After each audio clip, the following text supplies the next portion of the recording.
So this is my 2016 Kawasaki Ninja ZX10R.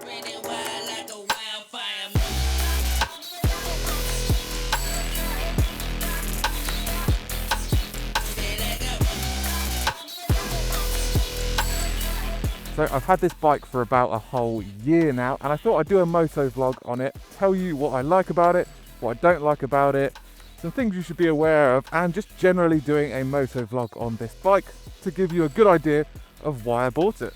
So I've got the helmet cam set up, I've got the GoPro set up, and I've got the Insta360 camera set up as well.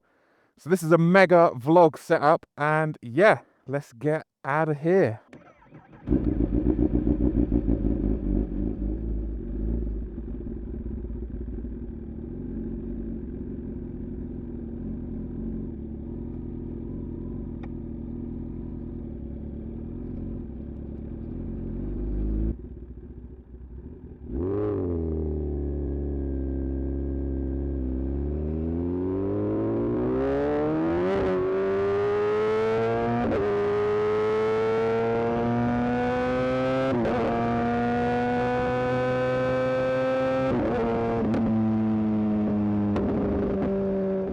Okay, so let's start from the beginning. What did I have before getting this ZX10R? Well, I had a 2011 CBR 1000RR, and I actually bought that bike as a crash damage bike from auction.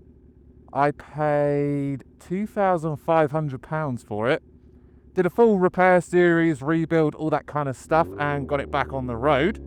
And you might think, yeah, you've got that really great bike, why bother getting this one? Well, a few things. The CBR was basically on its way out. I felt like I was in for a full world of maintenance issues and stuff needing doing on the bike when I had it, because I had it on a track day and it was just not performing well. Not because it's a bad bike, but I think it was just showing its age, and there was some oil leaking out of the bottom, you know, sweating oil out of the casing when I got back off the track day. So that was the first initial thought.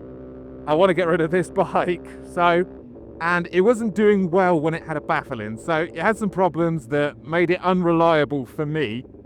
So I thought, okay, I want to get rid of it. So then what I did was part exit for this ZX10R. Paid £8,000 for this with a 3K part X or 2750 part X on against the CBR.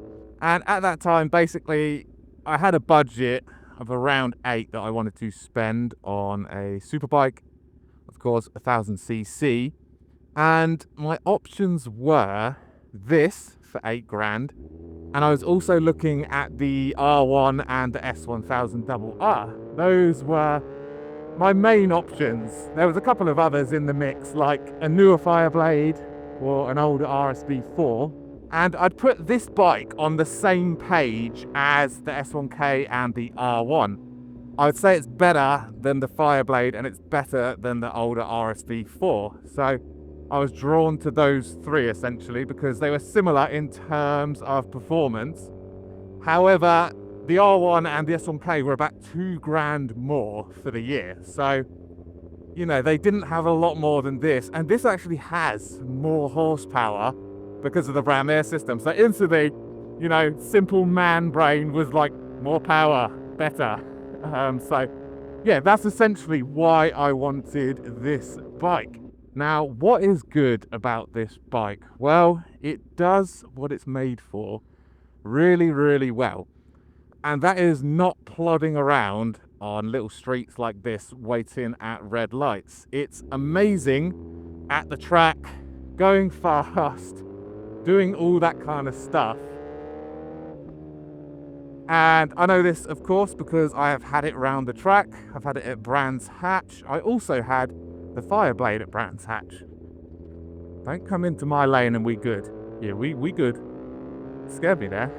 And obviously I did have some issues with the Fireblade on the track, but this absolutely blew it out of the water on the track. It was just absolutely immense. I couldn't really fault it on the track. You know, some of the things I complained about for road riding with this bike, like the suspension being too stiff, actually translated really, really well on the track. So it kind of made me think, you know, I can't really complain about stuff like that when it's built to go fast around the track, and it did that insanely well. So that is one of the main things I like about this bike. Just check the Insta's still on, is how capable it really is. And it was a bike that I thought, oh yeah, I can grow into this bike. You know, I very unlikely going to be able to outride this bike. Come on, what? Pick a lane, guy. Come on. Fucking hell.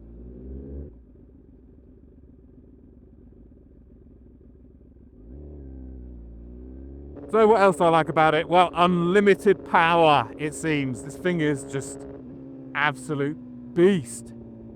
It just wants to tear your arms off, essentially, which is why I didn't go for anything smaller, because I was used to that 1K power. So what else do I like about this bike? Well, the brakes, Brembos on the front, are absolutely fantastic. Really big fan of the brakes. You can whack them on so hard and you get a whole lot of confidence in them as well.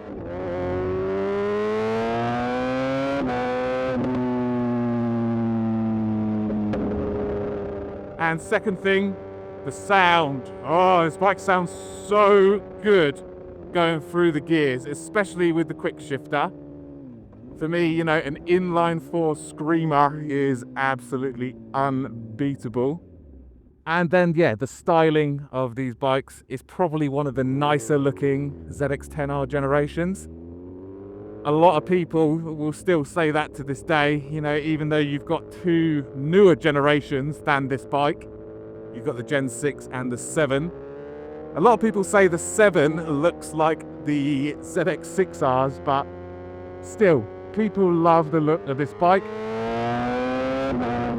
And I am, of course, one of them.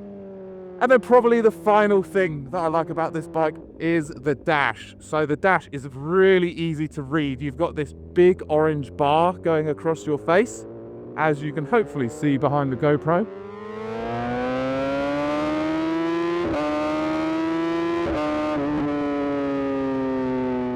And that is especially useful at the track because I have it set up to flash at the optimal shift point.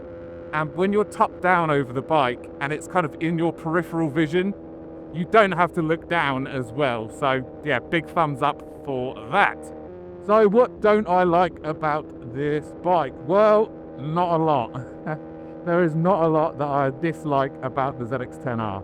And if there is anything that I dislike about it, it's because of the situations in which I'm riding it. Like I said before, this bike is built to go fast around a track. It was developed with the World Superbikes teams and the Kawasaki racing team, of course. And it does that really well. Like I said, plodding around on little roads like this is what will make you dislike riding this bike. It's just not made to be dailied, you know? I'm very leant over, it hurts my back, all those kinds of things. So that's the only time I'll dislike this bike, is on longer journeys when it becomes uncomfortable. And of course, it's my fault for picking a super sport to do, you know, a touring journey on. So will I be keeping this bike? Well, yes, I think I'll be keeping this bike for at least another year. I'm going to be riding it throughout this season on the road with the odd track day here and there. I do now have a purpose-built track bike, which is actually a ZX9R from 1998. So, you know, that says a lot about what I like in terms of bikes. And the reason for that is I saw a mate put a bike in the gravel last year, and it made me think, if I bin this bike on the road, I won't really have, you know, a content bike and a fun bike for the road because it'll be smashed to bits. So yeah, and it's worth a lot more than my track bike, so I felt like I could push the track bike more, you know, blah, blah, blah, all that stuff. But yeah, I will be keeping this bike for at least another year. I've got some new fairings on the way, so there'll be a video about that soon. And the only thing I'd really want to get rid of this bike for would be the Aprilia RSV4 1100. As the RSV4, the original one, is, or was, one of my dream bikes, mainly because I've had an absolute love for Aprilia for years, and the V4 sound is just insane. The only problem with getting one now is it'd probably be a downgrade in terms of power, because this has about 27 more horsepower.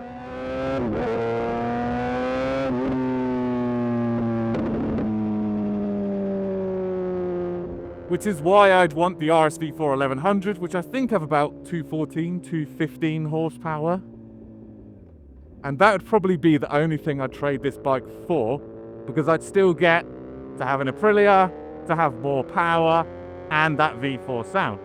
But I'm going to shut up for a minute and get some nice little clips on these bastard roads, and then I will see you at my stopping point for a nice little outro.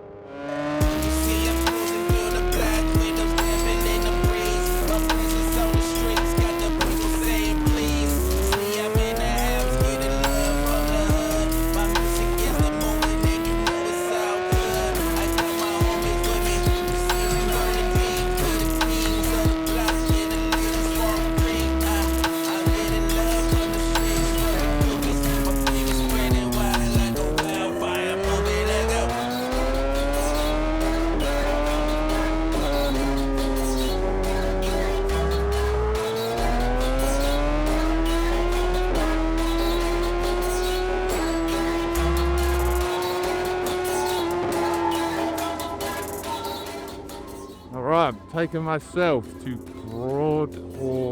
Broadmoor Hospital. Broadmoor Insane Asylum, I'm pretty sure most people know it as. And it's probably where they'd put me if they saw how I ride with this without the camera on. Very naughty. There it is. Is it a hospital? Is it this insane asylum? Can you even say insane asylum these days? Who knows? This thing's insane, I will say that. 100% certified insane. And yeah, I'm just going to pull up here and outro my video, basically. This reminds me of that game Outlast around here. I don't know why. And actually, talking about shit I don't like, this fucker is so hard to put into neutral. That's probably the only bad point about this bike. Hey, 360 cam though, looking sweet. Just did a video on this, so check that out. Right, don't need you. And I don't need you. So yeah, there you go. That's why I got a Ninja ZX10R. And that's why I'm probably going to keep it for another year, because there's not a lot else I can really go from here without paying an extortionate amount of money. You know, a brand new Triple R would be nice. A brand new Double R would be pretty good as well. Same with an M1000R. But for £8,000, which is, you know, the rough ballpark you can get a nice example of one of these bikes for, it's pretty unbeatable. You know, I'd say it is probably the best value for money bike in its class right now, because you get that fully adjustable suspension, those Brembos, awesome styling. You get the quick shifter, obviously Brembo master cylinder as well. Really just absolutely packed with features for its year. Some models can get quick shifter plus blipper. My one doesn't. Every other 2016 I've seen, so 2 winter test editions owned by people I know, both got it. So need to sort that out. But yeah, I'll be keeping it for another year. It's getting new fairings, so stay tuned for that. Getting a refresh. But yeah, that's kind of it really. And that's kind of why I bought a ZX10R.